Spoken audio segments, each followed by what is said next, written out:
Hello everyone, my name is Abhishek और स्वागत करता हूं मैं आप सबका फिर से अपने इस छोटे से यूट्यूब चैनल पे जिसका नाम है इनसाइट्स ऑन फिजिक्स। तो आज के वीडियो लेक्चर में हम देखने वाले हैं what is radius of gyration और how to find the moment of inertias of different configurations, मतलब कंपोजिट बॉडीज और डिफरेंट कॉन्फ़िगरेशंस के bodies. So without wasting much of your time, let's start with the today's topic of radius of gyration and moment of inertia of composite या फिर different configuration के bodies.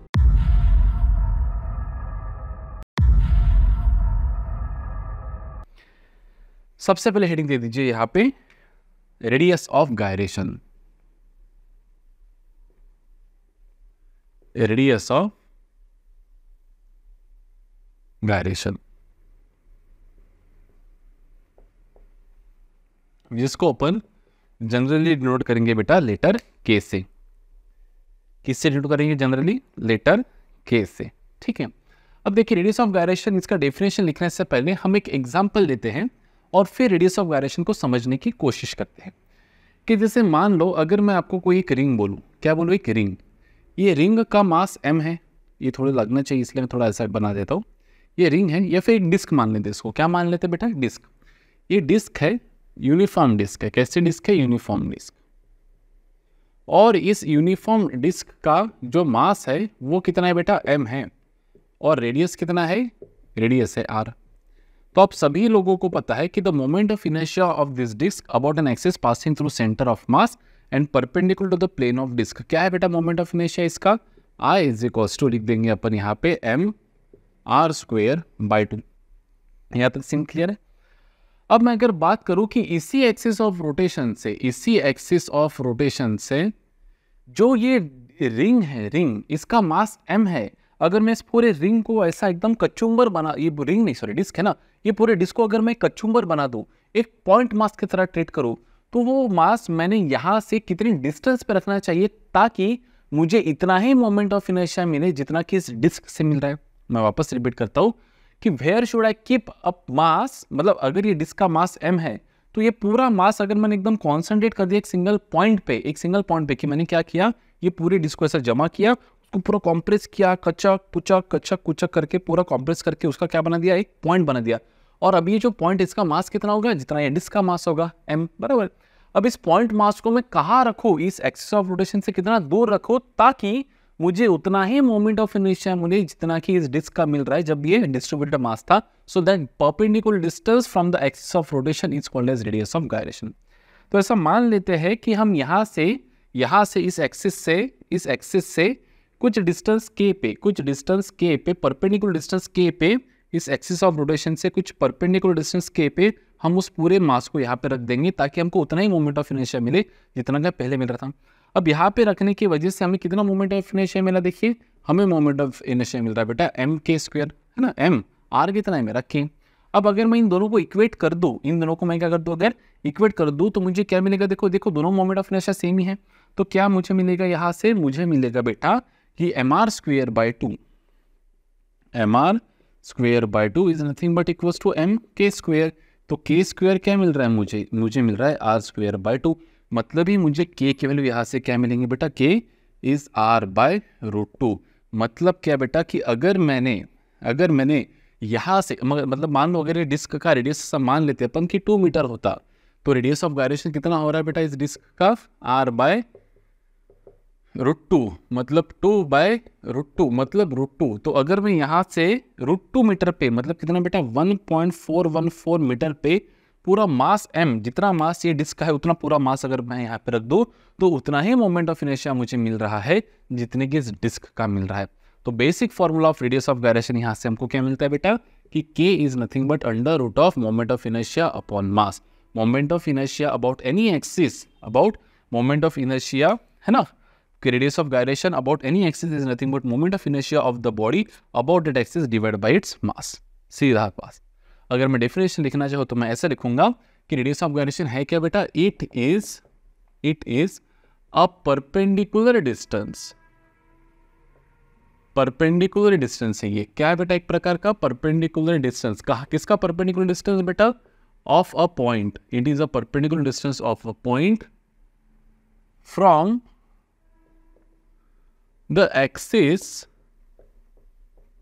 of rotation, rotate, it is the perpendicular distance of a point from the axis of rotation where the whole mass is supposed to be kept,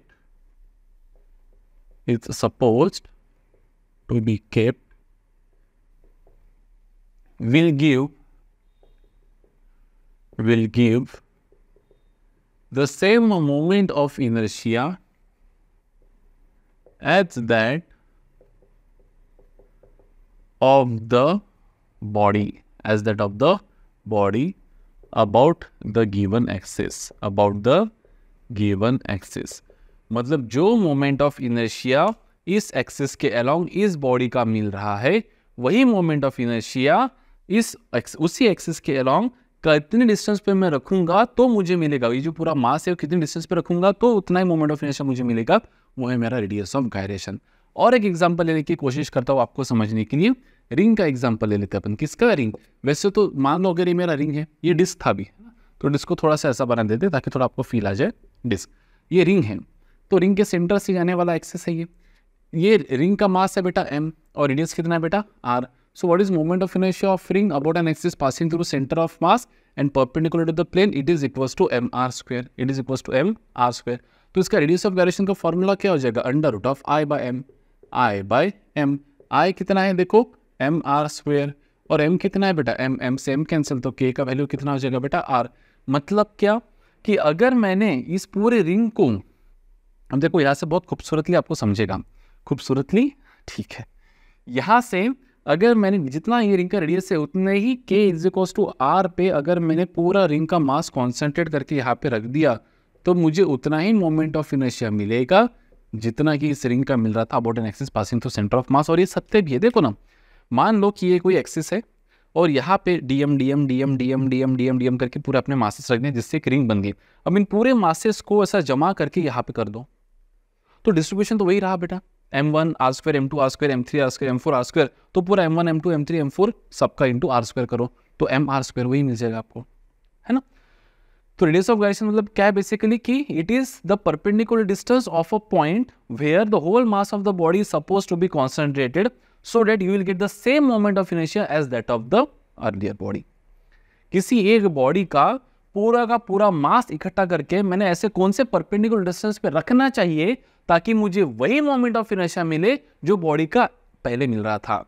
जो अभी इस body का, इस ring का जो मोमेंट ऑफ इनर्शिया मुझे इस axis के अलोंग मिल रहा था, अभी उसी एक्सिस के अलोंग मुझे वही मोमेंट ऑफ इनर्शिया चाहिए, तो ये पूरा मास जमा करके मैंने कौन से परपेंडिकुलर डिस्टेंस पे रखना चाहिए, at what perpendicular distance should I keep the whole mass of the body so that I will get the same moment of inertia about the same axis as that it was given by the earlier body about the same axis। That's it, ये है radius of gyration. और जिसको कुछ भी नहीं समझा खत्म, है ना। तो रिंग का और डिस्क का तो मैंने आपको निकाल ही दिया। रिंग का कितना है k is equal to r, disc का कितना है r/2, है ना। स्पीयर का निकाल लेते हैं, स्पेरिकल शेल, स्पेरिकल शेल क्या रहेगा स्पेरिकल शेल का इस एक्सिस के along? I is equal to 2/3 mr square. k क्या रहेगा आपका? k रहेगा अंडर रूट ऑफ 2/3 r। कैसे लगाओ ना फॉर्मूला, k क्या है? Under root of i/m। I क्या है? 2/3 mr स्क्वायर अपॉन m से m कैंसिल तो 2/3 r। वैसे अगर स्पेरिकल शेल नहीं सॉलिड शेल होता, भरीव सॉलिड शेल होता, सॉलिड शेल, तो k क्या होता? देखो इसके अलोंग I कितना है मेरा? 2/5 mr स्क्वायर, तो k क्या हो जाएगा? अंडर रूट ऑफ i/m मतलब under root of 2/5 mr square by m से m कैंसिल, तो k हो जाएगा बेटा under root of 2/5 r।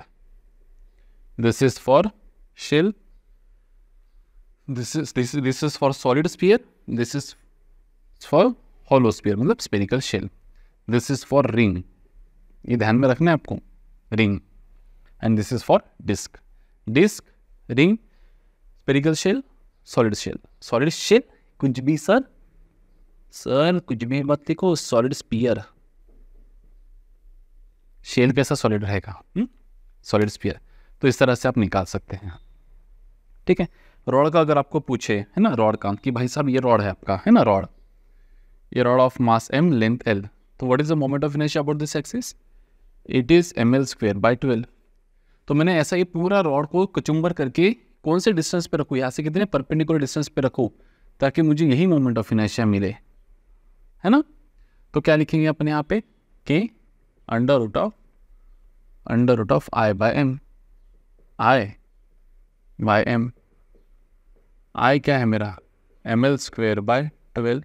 m से m कैंसल, तो k का वैल्यू हो जाएगा बेटा l/2√3. तो l/2√3 पे, मतलब इसी एक्सिस से आप 2√3 l/2√3 इतने डिस्टेंस पे अगर पूरा रॉड का मास रख दे तो आपको वही मोमेंट ऑफ इनर्शिया मिलेगा बेटा जो इस रॉड को मिल रहा था अबाउट दिस एक्सिस. ऐसे आप किसी भी एक्सिस के अलॉन्ग निकाल सकते हैं. बेसिक फॉर्मूला यही है, k is under root of I by m. ये डिस्क, ये ring, spherical shell, solid sphere, rod का.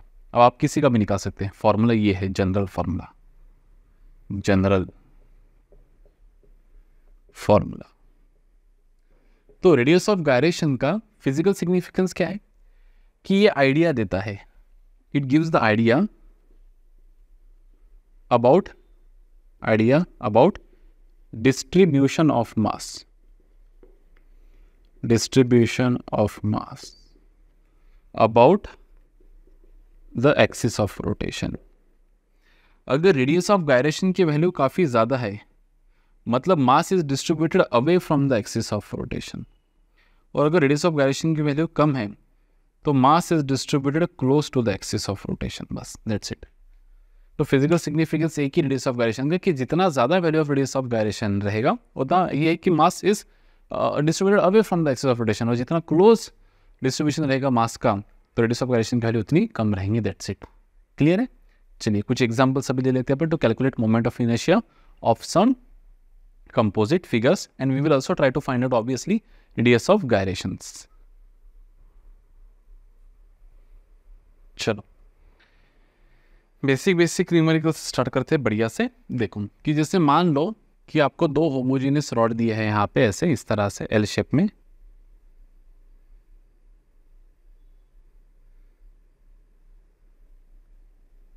दो होमोजेनियस रॉड दिए हैं, दोनों का मास m, लेंथ l. ठीक है. और आपको यहाँ पे पूछा गया कि what is the moment of inertia about this axis, है ना, ये वाला एक्सिस. ये एक्सिस के अलोंग इस शेप का, एल शेप का दो रॉड्स है, इसका मोमेंट ऑफ इनर्शिया क्या है.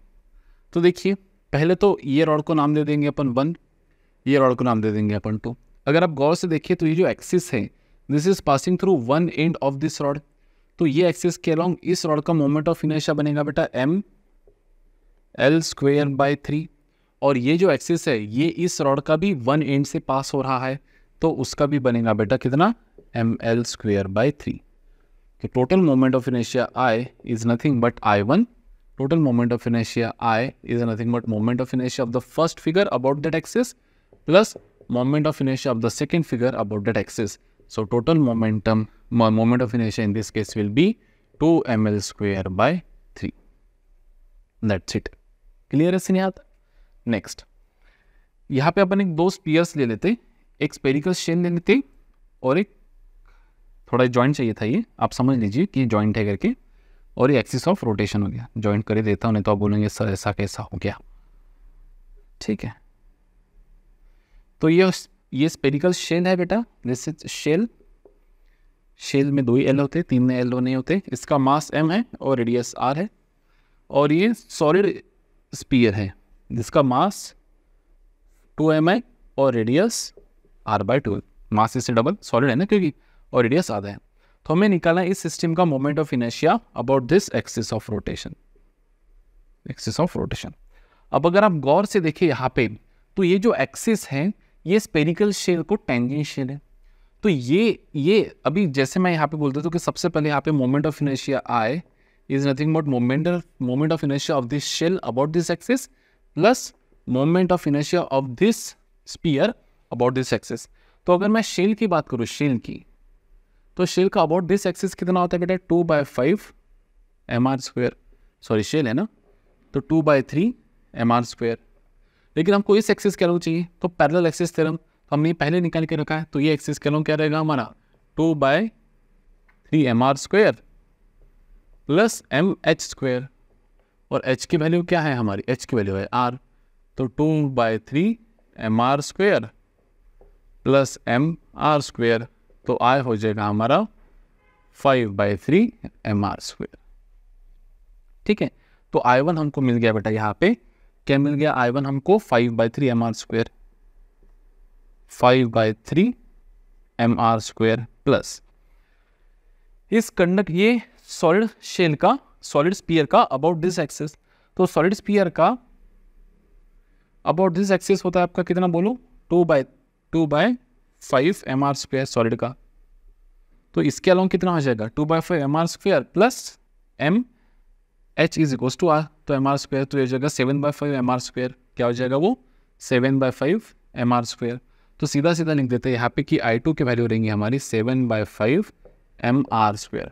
लेकिन जो यहाँ पे बेटा m है हमारा मास, वो कितना है हमारा 2m है। मास हमको जो दिया है वो कितना दिया है, ट्वाइस द इनिशियल मास दिया है।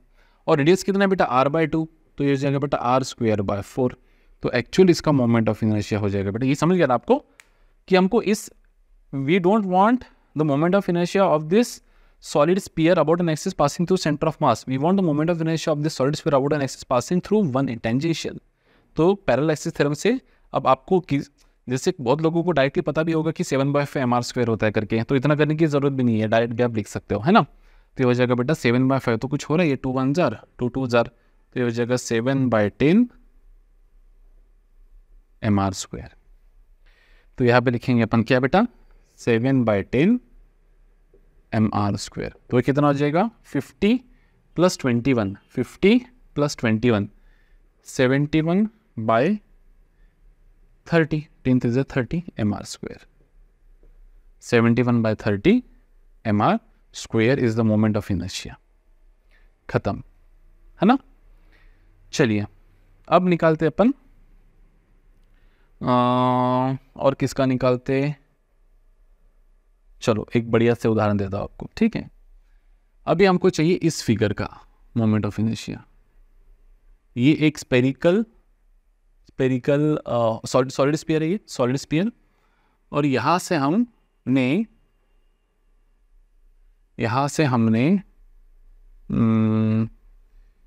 एक और सॉलिड स्फीयर लगा दिया यहाँ पे, ठीक है। 2 सॉलिड स्फीयर ले दिया हमने यहाँ पे बेसिकली, तो वो थोड़ा रिलेटिविस्टिक साइज, ठीक है ना, चल जाएगा। इरेज कर देता हूँ, ठीक है। देखो कि ये एक सॉलिड स्फीयर हो गया आपका, सॉलिड स्फीयर, और ये भी एक सॉलिड स्फीयर ही है, और हमको इस एक्सिस के अलावा चाहिए, ठीक है, इस एक्सिस के अलावा। देखो कैसे निकालेंगे, इसका मास सॉलिड स्फीयर है, दोनों भी सॉलिड स्फीयर ही है बेटा, ठीक है, दोनों भी सॉलिड स्फीयर ही है, ये भी सॉलिड स्फीयर है, ठीक है। इसका मास मान लेते अपन 4m मान लेते, इसका मास मान लेते 2m, इसका रेडियस मान लेते 2r, इसका रेडियस मान लेते r, ठीक है। We want the moment of inertia of this system about this axis of rotation, ठीक है, खत्म। तो let total moment of inertia be moment of inertia of this sphere about this axis plus moment of inertia of this sphere about this axis. पहले बात करेंगे इस sphere की इस एक्सिस के अलावा, तो कैसे लिखूंगा, देखो डायरेक्ट लिखने की कोशिश करता हूँ। I इज इक्वल्स टू, है ना, I1 क्या रहेगा, मुझे इस एक्सिस के अलावा पता है इसका कितना होता है, देखो 7 सॉलिड है नहीं है, तो 2 सॉलिड होने के कारण 2/5 m, इसको m1 नाम दे देते अपन, m1, इसको नाम दे देते r1, इसको नाम दे देते m2, इसको नाम दे देते r2। तो m1 r1², ये तो हो गया moment of inertia of this sphere about this axis, but we want about this axis, तो पैरेलल एक्सिस थ्योरम से हमको क्या करना पड़ेगा, plus m1 h1², where this is h1, ये h1 हो जाएगा हमारा, ठीक है। ये हो गया बेटा पूरा हमारा I1। प्लस I2 क्या लिखेंगे अपन, देखो वापस इस स्फीयर का अबाउट दिस एक्सिस हमको पता है कितना है 2/5, उसका mass that is m2 r2 square, plus क्या लिखेंगे बेटा m2 इंटू h2 स्क्वायर। अब h2 क्या है, ये इतना h2 है बेटा, ये हमारा h2 है ना। अगर मुझे इस एक्सिस के अलोंग पता है लेकिन मुझे इस एक्सिस के अलोंग चाहिए, तो along this axis is nothing but this plus m2h square, तो this 2/5 m2 r2 square plus m h2 square. h2 कितना है देखो हमारा ये 2r, और ये पूरा r है तो ये r/2 है बेटा, तो ये 2r प्लस r/2 मतलब कितना आ जाएगा 5/2r, 5/2r स्क्वायर। तो यहाँ पे मैं लिख देता हूँ कि h2 का स्क्वायर। तो h1 कितना है हमारा, h1 है हमारा r और h2 है हमारा 5/2r। चलिए सॉल्व कर लेते। तो ये हो जाएगा बेटा I इज इक्वल्स टू क्या लिखेंगे 2/5, m1 कितना है हमारा 4m, r1 कितना है हमारा 2r का स्क्वायर बेटा 4r स्क्वायर, प्लस h1 कितना है r, तो m1 कितना है 4m, तो ये 4m h1 कितना है बेटा r, तो r स्क्वायर प्लस 2/5 m2 कितना है बेटा 2m इंटू r2 कितना है r2 r, तो लिख देंगे r स्क्वायर प्लस m2 कितना है बेटा हमारा 2m इंटू h2 कितना है 5/2r, तो यह हो जाएगा 25/4 r स्क्वायर। चलो सॉल्व कर लेते इसको। मैं तो बोलता सब में mr स्क्वायर तो कॉमन ही है, तो mr स्क्वायर ले लेते कॉमन। ब्रैकेट में देखो क्या हो रहेगा mr स्क्वायर कॉमन, तो ये 4 4 16 2 32/5 32/5 प्लस 4 प्लस 2 2 4/5 4/5 प्लस 25 2 50/4 50/4 हो गया खत्म। खत्म। चलो क्या करेंगे, इसका एलसीएम क्या हो सकता है। मैं तो बोलता हूँ एक काम कर लेते हैं, mr स्क्वायर सबको मल्टीप्लाई बाय क्या कर देते 20 कर देते। अब ये तो प्योर मैथ्स होगा भाई साहब।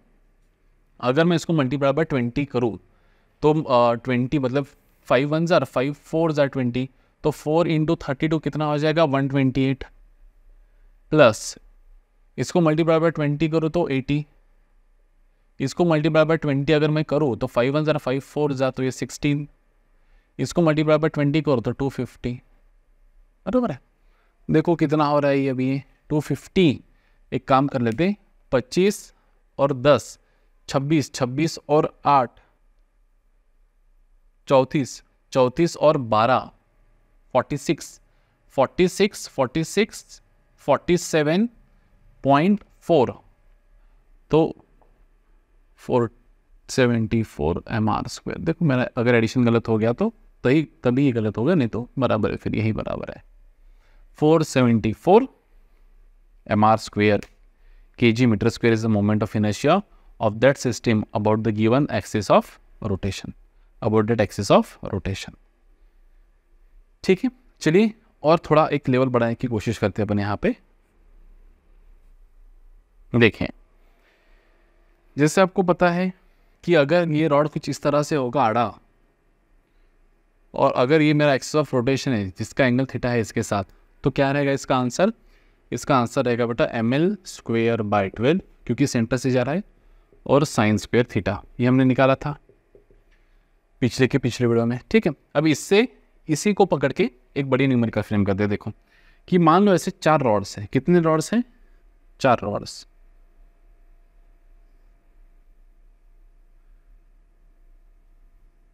और ये 4 रॉड्स मिलकर एक ऐसा स्ट्रक्चर बना रहे हैं। ड्राइंग बहुत ही गंदी है मेरी। ऐसा स्ट्रक्चर बना रहे हैं, ठीक है। And we want moment of inertia about this axis. ठीक है, चारों रॉड्स का मास m है और लेंथ जो है वो l है, और ये एंगल आपको दिया है 45 डिग्री। और मतलब मान लो ये स्क्वायर के फॉर्म में है और ये उसका डायगोनल है बेसिकली। ठीक है, तो 45 में रहेगा। अब देखो ध्यान दो, इस रॉड का मोमेंट ऑफ इनर्शिया अपन बोलेंगे I1, इस रॉड का मोमेंट ऑफ इनर्शिया बोलेंगे अपन I2, इस रॉड का मोमेंट ऑफ इनर्शिया बोलेंगे अपन I3, और इस रॉड का मोमेंट ऑफ इनर्शिया बोलेंगे I4 अबाउट दिस एक्सिस। तो I1 देखो क्या होगा, कितना एंगल पे है बेटा, 45 डिग्री पे है। So what would be the value of I1? I1 will be ml²/3। क्यों? क्योंकि वन एंड से है ये रॉड के, अगर देखो ये एक्सिस है और ये रॉड है तो ml²/3, लेकिन एंगल पे है तो ml²/3 sin² 45, ml²/3 sin² 45। तो I1 बेसिकली हो जाएगा हमारा ml²/6, क्योंकि sin 45 1/√2 का स्क्वायर मतलब 1/2, 2 3 जार 6, तो I1। सिमिलरली I2 भी अगर आप देखें तो इसका भी ये वन एंड ही है और एंगल कितना है बेटा, 45 है यहाँ से। इसका भी अगर आप देखें तो वन एंड ही है और एंगल 45, इसका भी अगर आप देखें तो वन एंड ही है, एंगल 45 है, मतलब चारों का सेम है। तो टोटल जो I रहेगा आपका, that is I1 + I2 + I3 + I4, that is 4 times the individual, that is 4 ml²/6। तो I नेट हो जाएगा आपका 2 ml²/3। खत्म, सीधी बात, नो बकवास। अब यही मोमेंट ऑफ इनर्शिया आपको इस एक्सिस के अलोंग ना पूछते हुए अगर इस एक्सिस के अलोंग पूछा होता, about an axis passing through one and, तो आप कैसे निकालते हैं? अब देखिए, अगर आप गौर से देखिए तो पैरेलल एक्सिस थ्योरम यहाँ पे लगा सकते हैं। ये है आपका axis which is passing through इस स्ट्रक्चर का सेंटर ऑफ मास, तो यही रहेगा बेटा यहाँ पे। तो this is the axis passing through centre of मास, है ना।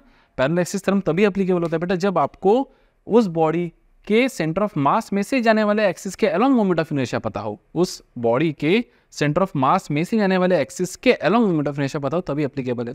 तो अरे गैर नथु खैरे कोई भी एक्सिस जो उसको पैरेलल, उसके अलोंग मोमेंट ऑफ इनर्शिया हम क्या लिखेंगे कि I इज इक्वल्स टू, इसको I0 लिख देते अभी, I0 प्लस क्या लिखेंगे बेटा, mh²।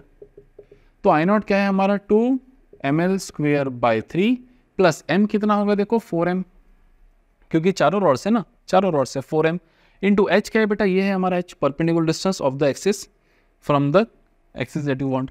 सो देखो ये l है आपका और ये भी l है, तो ये हो जाएगा √2l, √2l का हाफ हो जाएगा बेटा, मतलब ये पूरा आपका √2l है, तो √2l का हाफ हो जाएगा l/√2, और उसका स्क्वायर मतलब बेटा l²/2, l/√2 का स्क्वायर मतलब l²/2। खत्म। तो ये 2 1 जार, 2 कितने जार, 2 जार, तो आंसर हो जाएगा ये आपका 2 ml² प्लस 8 ml 6 ml², तो ये हो जाएगा 8 ml²/3 kg/m² is the I moment of inertia about this axis। है ना मजेदार, बढ़िया। तो इस तरह से क्वेश्चंस आते हैं, ज़्यादा तकलीफ वाले क्वेश्चंस नहीं आते हैं, ठीक है। तो आप इस तरह से उसको सॉल्व कर सकते हो, ठीक है। एक मैं ऐसे ही आपको बढ़िया सा क्वेश्चन दे देता हूँ यहाँ पे, नहीं टॉर्क होने का ना अपना, ठीक है, तो फिर यही रुक जाएंगे अपन, है ना। एक रेडियस ऑफ गायरेशन का क्वेश्चन ले लेते हैं कि जैसे मान लो क्वेश्चन ऐसा है कि find the radius of gyration of the given discrete system. दिया हुआ डिस्क्रीट सिस्टम का रेडियस ऑफ गायरेशन निकालने की कोशिश करें।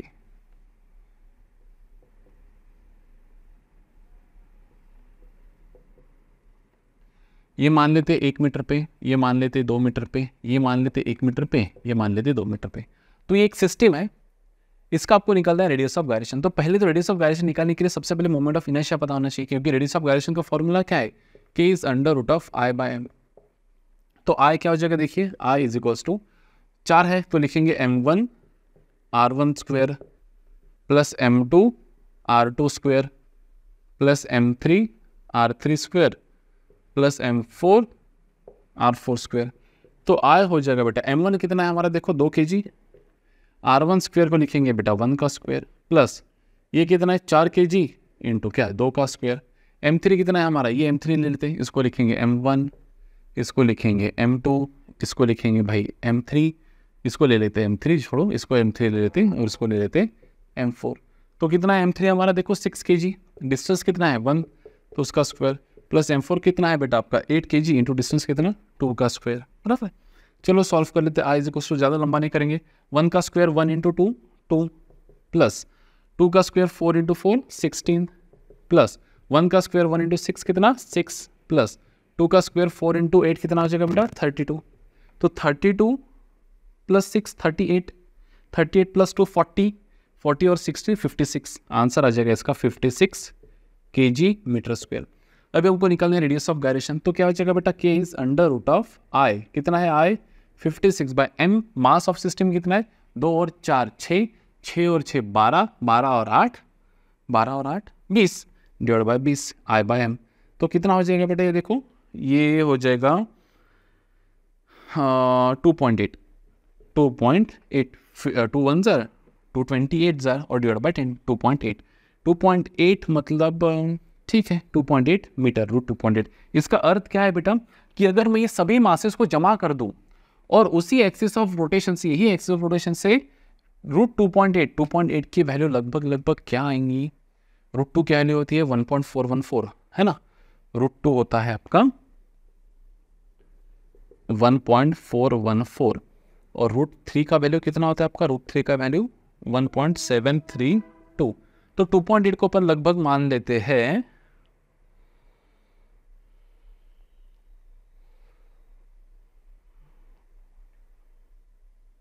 छोड़ो कुछ भी मान लेते हैं 1.5 मान लेते हैं फिलहाल के लिए, एक कंसिडरेशन के लिए। तो अप्रोक्सीमेटली इसको अपन मान लेते हैं बेटा कि 1.5 मीटर अप्रोक्सीमेटली, ठीक है। तो इसका अर्थ क्या है बेटा कि इस एक्सिस ऑफ रोटेशन से अगर मैं यहाँ पे, ये 2 है ये 1 है, तो ये 1.5 मीटर पे कहीं पे भी, यहाँ पे 1.5 इधर 1.5, एक्सिस ऑफ रोटेशन से उधर ये देखो ना, एक्सिस ऑफ रोटेशन से इधर 1.5 इधर 1.5 उधर 1.5 इधर 1.5 किधर भी 1.5 मीटर कहीं पे भी आप अगर ये पूरा 20 kg रख दे कहाँ पे, √2.8 मीटर्स पे, तभी भी आपको वही मोमेंट ऑफ इनर्शिया मिलेगा जो कि पहले आपको मिल रहा था। देखो ना, ट्राई करो। I = पूरा mr² ना, m k² लिखूंगा मैं क्योंकि डिस्टेंस कितना है अभी मेरा, ये k है k, तो क्या लिखूंगा बेटा m, मास कितना है 20 इंटू k² मतलब क्या 2.8, तो ये हो जाएगा बेटा 56 kg/m²। So what is radius of gyration? It is a perpendicular distance from the axis of rotation where whole mass of the body is supposed to be concentrated and it will give the same moment of inertia as that of the individual system. Earlier system खत्म, moment of inertia।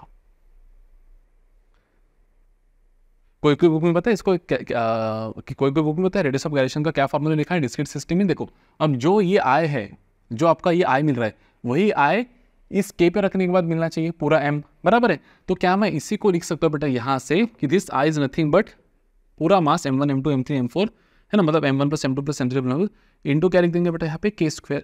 तो k की value क्या हो जाएंगे यहाँ पे, देखो k की वैल्यू हो जाएगी √m1 r1² + m2 r2² + m3 r3² + m4 r4² whole upon, एक तो पूरा कैपिटल M लिख दो या फिर m1 + m2 + m3 + m4, एक ही बात है, ठीक है। तो कोई बुक में ऐसा भी दिया है, अब इतना लिखने से अच्छा सिंपल कर लो यार, है ना। So this was all about very small video on radius of gyration and कुछ miscellaneous numericals on how to calculate the moment of inertia of the composite system, ठीक है। तब तक आप पढ़ते रहिए और अपने लक्ष्य की ओर आगे बढ़ते रहिए, और आगे की वीडियोस जो अगर आपको लगता हो रोटेशनल मोशन के अगर आपको देखना है तो आप वो भी देख सकते हो। तब तक मिलते हैं अगले इसमें, तब तक बाय।